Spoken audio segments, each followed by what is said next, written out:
ব্যারাকপুরে বিভূতিভূষণ বন্দ্যোপাধ্যায় স্টেডিয়াম আজ যতটা না শোরগরম ছিল ম্যাচের জন্য, তার থেকে বেশি শোরগরম ছিল মারপিটের জন্য। কথাটি বলার কারণটি কি? কারণটি একটাই, আজকে কিন্তু একেবারে 69 মিনিটের মধ্যে মাঠের মধ্যে হইচই কাণ্ড পড়ে যায় প্লেয়ারদের মধ্যে। শেরপাকে প্রথম সৌমিক কোলে ধাক্কা মারে, এরপর সৌমিক কোলেকে ঘুষি মারে সালাউদ্দিন। এরপরে শুরু হয়ে যায় একেবারে হট্টগোল মাঠ ময়দানের মধ্যে, এবং রেলওয়ে ফুটবল ক্লাবের গোলকিপার সুদীপ ব্যানার্জিও কিন্তু ছুটে আসে, এবং তিনি কিন্তু বেশ আক্রমণাত্মক রূপেই ছিলেন।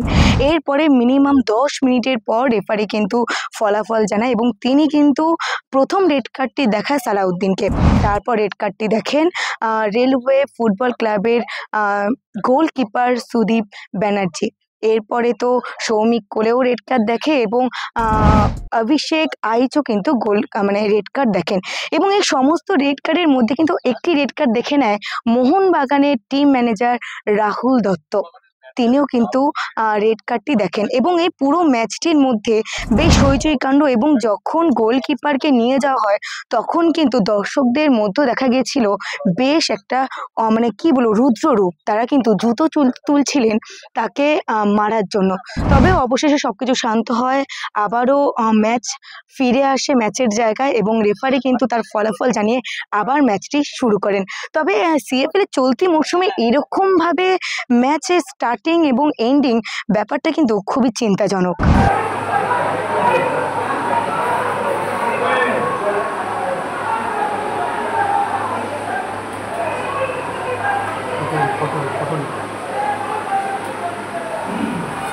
দুপক্ষের প্লেয়ারদেরই বলবো মাথা ঠান্ডা করতে, তার থেকেও বড় কথা আমি রেফারির মান উন্নত করতে বলবো।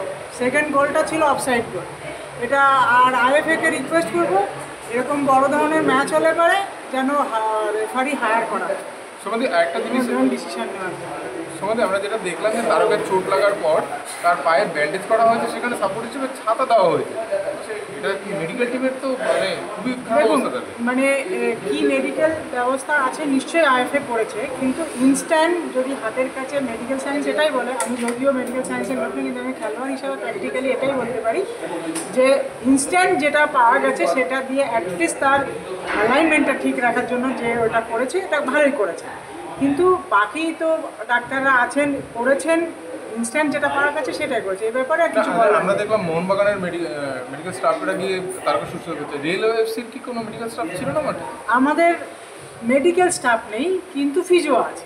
মেডিকেল ডাক্তার বা কিছু আমাদের নেই, কিন্তু আমাদের ফিজিও ছিল, ফিজিও আমাদের যতটা পেরেছে করেছে।